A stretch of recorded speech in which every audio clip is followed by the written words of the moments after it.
வாழ்க வளமுடன். அதிர்ஷ்டம் இருந்தால் தான் இந்த தங்கத்தவசி தம்பிரானை நீங்கள் பார்க்க முடியும். இன்றைக்கி தங்கத்தவசி தம்பிரானை பற்றி நான் உங்களுக்கு சொல்ல போகிறேன். இவர் குருமலையில் ஜீவசமாதியாகி இருக்கும் சித்தர். பயங்கர பவர்ஃபுல் சித்தருங்க. அதிர்ஷ்டம் இருந்தால் தான் நீங்கள் இவரை பார்க்க முடியும். நேரில் போய் பார்க்குறதுக்கும் உங்களுக்கு வீடியோவில் பார்க்குறதுக்கும் அதிர்ஷ்டம் இருந்தால் தான் முடியும். என்னால் இயன்ற அளவு அவருடைய புகைப்படங்களை வீடியோக்களை உங்களுக்கு நான் சமர்ப்பிச்சிருக்கிறேன். காதால் என்னோடய முன்னோர்கள் சொன்ன கதைகளை உங்களுக்கு நான் இதில் பகிர்ந்துக்கிறேன். ஏதாவது குறை இருந்தால் மன்னிக்கவும், நிறை இருந்தால் ஏற்றுக்கொள்ளவும். குருமலைக்கு போகிற வழியில் ஊத்துப்பட்டின்னு ஒரு கோயில் உண்டு. 100 வருஷமாக எங்களுக்கு இந்த கோயில் பழக்கம். முதல்ல கந்தசாமி சாமி இருந்தாங்க. இப்போ அருணாசல சாமியை கணக்கு சொல்கிறாங்க, வாக்கு சொல்கிறாங்க. கோயில் செம்ம சூப்பராக இருக்கும். ஆனால் கோயிலில் ஃபோட்டோ எடுக்கக்கூடாதுங்கிறதுனால அந்த கோயிலை பற்றிய வீடியோக்களை நான் போடுறதே இல்லை. கந்தசாமி சாமி இருக்கும்போதே சொல்லுவாங்க, உங்களுக்கு அதிர்ஷ்டம் இருந்தால் தான் இந்த கோயில் படியை மிதிக்க முடியும், யாருக்கு அதிர்ஷ்டம் இருக்கோ அவங்க வாங்க, இதிலெல்லாம் வீடியோக்கள் போட வேண்டான்னு சொல்லுவாங்க. ஆனால் தவசி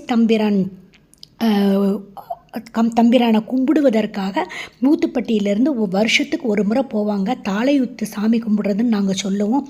அதை நான் உங்களுக்கு வீடியோவாக எடுத்து போட்டிருக்கேன், நீங்கள் பாருங்கள். முதல்ல அங்கே போய் கீழே தாளையுத்து கோவிலில் இந்த அலங்காரங்கள்லாம் பண்ணது, அப்புறம் சுவாமியை நல்லா படையெல்லாம் போட்டு சுவாமி கும்பிட்டது, அப்புறம் ஊத்துக்காளியம்மன் கோவிலில் போய் மாலை போட்டு சுவாமி கும்பிட்டது, தீபாரணம் காட்டுறது, அப்புறம் நிறைய பேர் படையல் போட்டு சாமி கும்பிட்ட அப்புறம் சாப்பிட்றது. அதற்கு பிற்பாடு மேலே இருக்க மலை மேலே ஏறி போய் அருணாசல சாமி எல்லா அபிஷேகங்களும் பண்ணி ஆராதனைகள் பண்ணி சாமி கும்பிடுவாங்க. நாங்கள் எல்லோரும் பின்னாடி போய் சாமி கும்பிடுவோம். அதற்கு பிறகு அங்கே கீரிப்பிள்ளை பால் குடிக்கும். அதாவது தவசி தம்பிரான் சித்தர் கீரிப்பிள்ளை உருவில் பாலை குடிக்கிறார் அப்படிங்கிறது ஐதீகம். அதை பார்த்தவங்களுக்கு ஐஸ்வர்யமும் செல்வமும் ஆரோக்கியமும் கிடைக்கும் அப்படின்னு இன்னைக்கு வரைக்கும் நம்பப்படுகிறது. விடாமல் இதை ஒரு 100 வருஷமாக செஞ்சிட்ருக்காங்க. உங்களுக்கும் இதை பார்க்கணும் அப்படின்னு ஆசை இருந்தால் இந்த வருஷம் முடிஞ்சு போச்சு, அடுத்த வருஷம் நீங்கள் குரு பூஜையும் போது போய் பாருங்கள். இங்கே பார்த்தீங்களா, தன்னூத்து காளியம்மனுக்கு அலங்காரம் பண்ணுறாங்க. இது படையலெல்லாம் போட்டிருக்காங்க தாளையத்து கோவிலில் கீழே குருமலையில். அதற்கு பிறகு நாங்கள் சாமியெல்லாம் கும்பிட்டுட்டு சாப்பிடுவோம். இப்போ இதெல்லாம் நீங்கள் பார்த்துட்டீங்க இல்லையா, நான் கதையை சொல்கிறேன். இதெல்லாம் பார்த்துக்கொண்டே அப்படியே இந்த கதையை நீங்கள் கேட்டுக்கிட்டே வாங்க.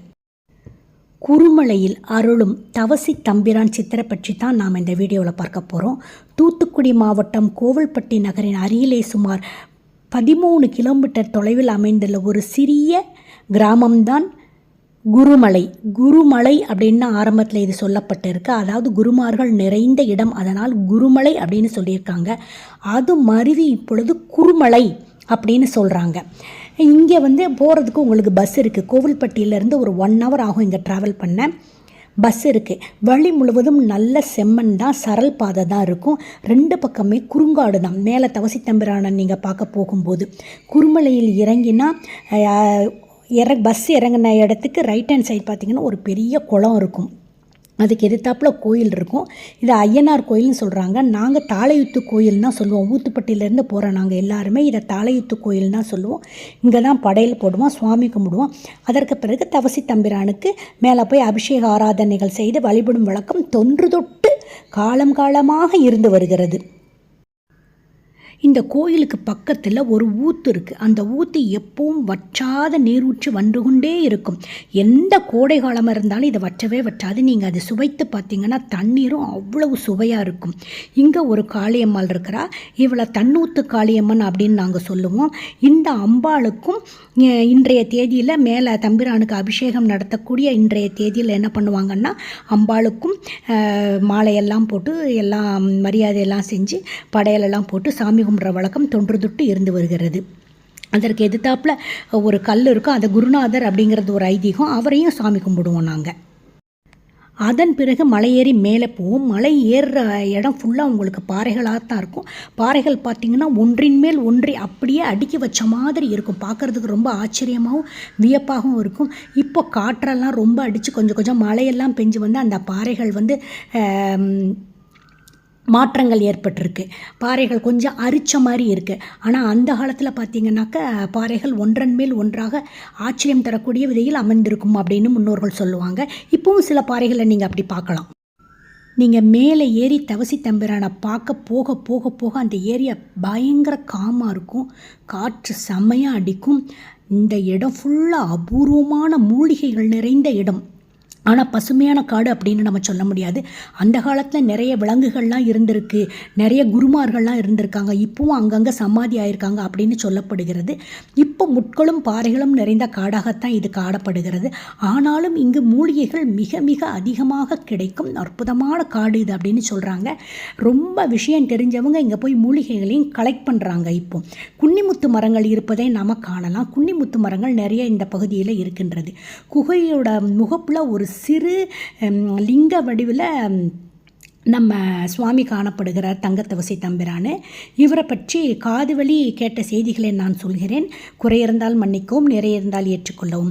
இந்த குகைக்கு முன்னாடி ஒரு மரம் வளைந்து நிழல் தந்து கொண்டு இருக்கிறது. அதை கன எருமை மரம் அப்படின்னு சொல்கிறாங்க. லிங்கத்திற்கு பின்னால் அமைந்துள்ள குகையில் ஒரு நீண்ட பாதை இருக்குது அப்படின்னு சொல்கிறாங்க. ஆனால் தற்பொழுது அந்த பாதை வழியாக நாம் செல்ல முடியாது அப்படின்னு சொல்கிறாங்க. இந்த தங்கத்தவசி தம்பிரான் ஒரு பயங்கரமான முருக பக்தராம். அவருக்கு ரசவாதம் செய்யக்கூடிய கலைகள் எல்லாம் தெரியுமாம். அதனால் எட்டயபுர மகாராஜாட்ட போய் ரசவாதம் செஞ்சு காமிச்சிருக்காரு. உடனே எட்டயபுர மகாராஜா இவரை சிறைப்பிடிச்சு வச்சுக்கிடணும்னு நினச்சிருக்காரு. அதனால் இவர் இந்த குருமலைக்கு சமாதி ஆயிட்டாரு அப்படின்னு ஊத்துப்பட்டியில் எங்கள் முன்னோர்கள் எங்களுக்கு கதை சொல்லுவாங்க. இவரை குகன் சித்தர் அப்படின்னு சொல்லுவாங்க. தங்கத்தவசி தம்பிரான நாங்கள் குகன் சித்தர் அப்படின்னு சொல்லி எங்கள் பாட்டி சொல்ல நாங்கள் கேள்விப்பட்டிருக்கோம். பாருங்கள், அவருக்கு அபிஷேகம் ஆகுது. அருணாசல சாமியும் கூட ஒரு சீடரும் சேர்ந்து அபிஷேகம் பண்ணுறாங்க. பால் அபிஷேகம், சந்தன அபிஷேகம், எல்லா அபிஷேகமும் பண்ணி அவருக்கு அலங்காரம் பண்ணுவாங்க. நான் ஃபர்தராக கதை சொல்லிக்கிட்டே இருக்கேன், நீங்கள் கேட்டுக்கிட்டே வாங்க. சிவபெருமான்கிட்ட இருந்து துகள்களாக வெடித்து வெளியே வந்தது தான் சர்க்குருநாதர், பொன்குருநாதர், காளியம்மன், அதுக்கப்புறம் புற்றீஞ்சலி மகாரிஷி, அதற்கு பிறகு இந்த தங்கத்தவசி தம்பிரான் அப்படின்னு சொல்லப்படுறது. அதனால் நீங்கள் பார்த்தீங்கன்னா இவங்களுக்கு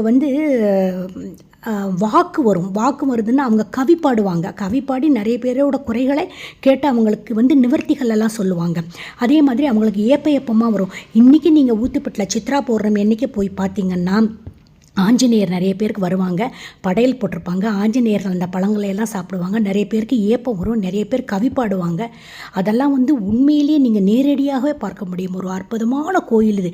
உங்களுக்கு முடிஞ்சால் நீங்கள் அந்த கோயிலுக்கு போய் சித்ரா பௌர்ணமி அன்னைக்கு தரிசனம் செய்யுங்க. அடுத்து நம்ம தங்கத்தவசி தம்பிரானுக்கு வரலாமா? இவர் ஒரு பயங்கரமான சித்தரும் மகானும் ஆவார். இவர் பல்லாயிரக்கணக்கான மக்களை தன்பால் ஈர்த்தவர் அப்படின்னு சொல்லப்படுகிறது.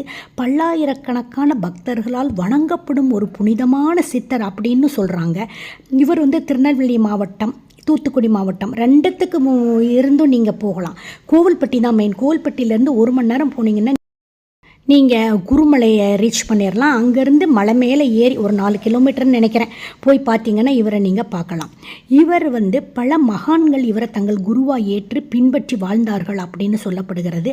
அவர்கள் மூலமாக எண்ணற்ற அற்புதங்கள் இவர் அந்த காலத்தில் செய்ததாக சொல்லப்படுகிறது. இவர் ஆன்மீக ஞானமும் அற்புத சக்திகளும் கொண்ட ஒரு சித்தர் ஆவார். பல மகான்கள் இவர் அப்படியே தங்கள் குருவாக ஏற்றுட்டு அந்த காலத்தில் நிறைய இந்த இடத்துல ஏரியாவில் தவம் செஞ்சாங்க. இந்த குருமலையில் தவம் செஞ்சு இங்கேயே ஜீவசமாதி அடைஞ்சிருக்காங்க அப்படின்னு சொல்லப்படுகிறது. ஆனால் மற்ற ஜீவசமாதிகள்லாம் நமக்கு தெரியவில்லை. தங்கத்தவசி தம்பிரானோட ஜீவசமாதி மட்டும் நமக்கு நிறைய பேர் கும்பிட்றதுனால தெரியுது. இதை புண்ணிய பூமி அப்படின்னு சொல்கிறாங்க. அதனால் இவரை நீங்கள் தரிசிச்சிங்கன்னா உங்களுக்கு வாழ்க்கையில் எல்லா வளமும் நலமும் ஆரோக்கியமும் கிடைக்கும் அப்படின்னு நம்பப்படுகிறது. இங்கே பாருங்கள், அவர் கீரிப்பிள்ளை வடிவில் ஓடுறாரு. கீரிப்பிள்ளை வடிவில் தான் அருள் புரிவாருன்னு நம்பப்படுகிறது. இந்த கீரிப்பிள்ளையை பார்ப்பவர்களுக்கு செல்வம் மிகுதியாக கிடைக்கும் அப்படின்னு சொல்கிறாங்க. பாருங்கள், நெய்வேத்தியம் பண்ண பாலை அருமையாக குடிச்சிட்ருக்கார் பாருங்கள். நீங்களும் பாருங்கள், உங்களுக்கு எல்லா நலங்களும் வளங்களும் செல்வங்களும் கிடைக்கும். இந்த மாதிரியான அற்புதங்கள் இந்த காலத்திலும் நடந்து கொண்டு இருக்கிறது அப்படிங்கிறதே எனக்கு மிகவும் ஆச்சரியமான விஷயம். இந்த மாதிரி எங்கெங்கே எனக்கு சித்தர்களை தெரியுதோ நான் உங்களிடம் கொண்டு சேர்க்கிறேன். நீங்களும் தரிசித்து நன்மைகள் பல பெறுங்கள்.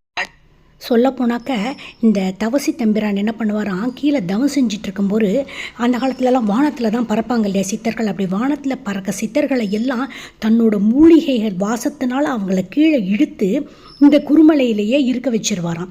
இவரை வணங்கிட்டு கொஞ்ச நாள் இந்த குருமலையை தவம் செஞ்சுட்டு அதற்கு பிறகு திரும்ப அவங்க இடத்துக்கு போவாங்களாம். அவங்க அந்த பவர்ஃபுல்லாக இந்த குருமலையில் அப்படியே ரெஸ்ட் ஆயிருமா. அந்த அளவுக்கு இவர் பயங்கரமான சித்தர் அப்படின்னு சொல்லப்படுகிறது.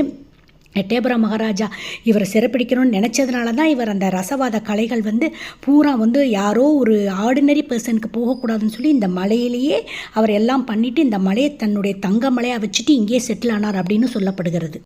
அடுத்து இது மாதிரி ஒரு சூப்பரான அருமையான வீடியோவில் நான் உங்களை சந்திக்கிறேன். அது வரைக்கும் காத்துக்கிட்டுருங்க. டாடா பாய்.